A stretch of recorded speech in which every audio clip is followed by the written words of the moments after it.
నరేంద్ర మోడీ ప్రధానమంత్రులు ఖాయం కాబట్టి ఒకవేళ ఈ ముఖ్యమంత్రులు కేంద్రం ఇచ్చిన ఇల్లు కట్టకపోతే, పేదలకు ఇవ్వకపోతే కేంద్ర ప్రభుత్వమే నేరుగా పేదలకు ఇల్లు కట్టించే పథకం అమలు చేస్తామని చెప్పి మీకు హామీ ఇస్తా ఉన్నాం. రోడ్ల సౌకర్యం లేదు.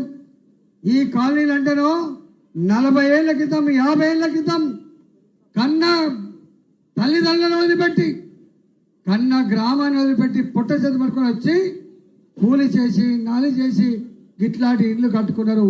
ఒక తరం త్యాగం చేసింది. ఇవాటి తరం పిల్లలు చదువుకున్నారు. ఆ చదువుకున్న పిల్లలకి ఉపాధి కల్పించడానికి రేపు ఇక్కడ ఒక ఐటీ హబ్ను స్థాపించే ప్రయత్నం చేస్తాం. ఇక్కడ ఇండస్ట్రీస్ పెట్టే ప్రయత్నం చేస్తాం. ఇక్కడ స్కిల్ డెవలప్మెంట్ సెంటర్లు పెట్టి పిల్లలకు తర్ఫీదు ఇచ్చి ఇవాళ ఇండస్ట్రీస్ పెట్టుకోవాలంటే లోన్లు ఇచ్చి ఉద్యోగ కల్పన కోసం కూడా రేపు భారతీయ జనతా పార్టీ మీకు హామీ ఇస్తుందని చెప్పి సందర్భం చేస్తున్నాం. దానికోసం భారతీయ జనతా పార్టీ ఉంటుంది. ఇవాళ కేసీఆర్ గారు 100 కోట్లకు ఎకరం అని చెప్పి జబ్బలు చేసుకున్నాడు. కానీ జీవితాంతం కష్టపడ్డా 50 గజాల జాగ కొనుక్కునే పరిస్థితి లేదు. ఇవాళ అలాంటి పేదవాళ్లకు బాజాప్తా ప్రభుత్వ స్థలాలలో ఇల్లు కట్టించే జిమ్మదార్ మా చేతిలో పెట్టమని చెప్పి పేద ప్రజానికానికి నేను విజ్ఞప్తి చేస్తా ఉన్నాను. ఇక్కడ ఆంధ్రప్రదేశ్ నుంచి 50 ఏళ్ల క్రితం 100 ఏళ్ల క్రితం ఇక్కడ హైదరాబాద్కు వచ్చింది. వాళ్ళు వచ్చిన తర్వాత సమైక్య రాష్ట్రంగా ఉన్ననాడు వాళ్ళ కుల సర్టిఫికేట్ ఇచ్చిండ్రు. కులం 10 తరాలు పోయినా కూడా మారదు కులం. ఆంధ్రలో ఉన్న గదే కులం ఉంటుంది, గుజరాత్లోకి పోయినా గదే కులం ఉంటుంది, హైదరాబాద్కి వచ్చినా గదే కులం ఉంటుంది, రేపు బొంబాయి పోయినా కూడా గదే కులం ఉంటుంది, రేపు దుబాయ్ పోయినా కూడా గదే కులం ఉంటుంది. కులం మారదు. కానీ కేసీఆర్ గారు మాత్రం 26 కులాలు ఆంధ్ర ప్రాంతం నుంచి 60 ఏళ్ళుగా 70 ఏళ్ళుగా ఇక్కడే స్థిర నివాసం ఏర్పాటు చేసుకొని తాతలు తండ్రులు కొడుకులు మనమలు ఇక్కడ ఉంటే ఇవాళ వాళ్లకు సర్టిఫికెట్లు కూడా ఇబ్బంది పెడతా ఉండు. మొన్ననే అమిత్ షా గారికి చెప్పినాం, కేంద్ర ప్రభుత్వం ఈ 66 కులాల అంశాన్ని త్వరలోనే పరిష్కరింపజేసే బాధ్యత మా చేతుల్లో పెట్టమని చెప్పి మీకు ఒక విజ్ఞప్తి చేస్తాం. అంతేకాదు ఇవాళ మీకు మొన్న ఇక్కడ అల్లాపూర్ డివిజన్ ప్రతి బస్తీకి ఒక దేవుడు ఉంటాడు, దేవాలయం ఉంటుంది. ప్రతి అపార్ట్మెంట్కు దేవాలయం ఉంటుంది. ప్రతి గేటెడ్ కమ్యూనిటీ కూడా దేవాలయం ఉంటుంది. మన దేశానికి కూడా దేవాలయం ఉంటుంది.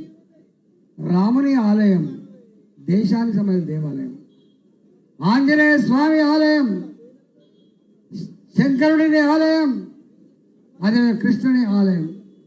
500 సంవత్సరాల క్రితం పోగొట్టుకున్న రామాలయాన్ని ఎవరు ముట్టుకునే ప్రయత్నం చేయలే. 100 మంది చనిపోయిన దానికోసం 1000 మంది జైలుపాలైనరు. కానీ ఎవరు ముట్టుకోలే. నరేంద్ర మోడీ గారు నా దేశానికి మంచి జరగాలంటే, నా దేశం బర్కత్ గల దేశంగా ఎదగాలంటే అయోధ్యలో రామ మందిరం కట్టాలని చెప్పి నిర్ణయించుకొని అన్ని మతాలను ఒప్పించి మెప్పించి ఆలయాన్ని కట్టించి ప్రతి ఇంటికి అక్షింతలు పంపించిన నాయకుడు నరేంద్ర మోడీ. అవునా కాదా చెప్పమని చెప్పుకుంటాం. ప్రతి ఇల్లు ప్రతి గల్లీ పులకించిపోయింది జై శ్రీరామ్ నినాదాలతో.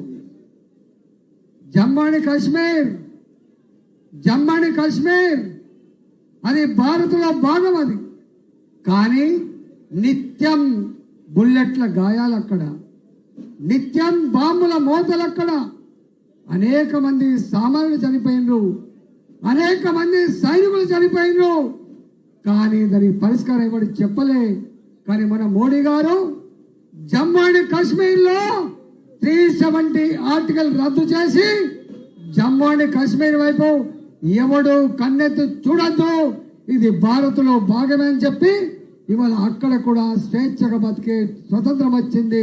జమ్మూ అండ్ కాశ్మీర్కు మోడీ గారి నాయకత్వంలో.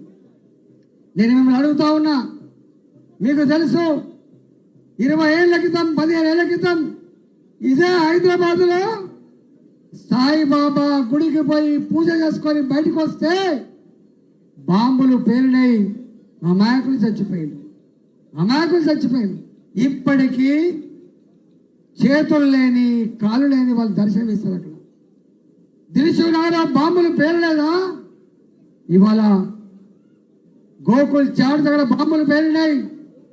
కానీ మోడీ గారు వచ్చిన తర్వాత ఇవాళ హైదరాబాద్ లో బాంబుల పేలులు లేవు, హైదరాబాద్ లో టెర్రరిస్టులు లేవు, హైదరాబాద్ లో బుల్లెట్లు లేవు. హైదరాబాద్ ఇవాళ ఒక శాంతిపూర్వకమైన నగరంగా ఎదిగింది.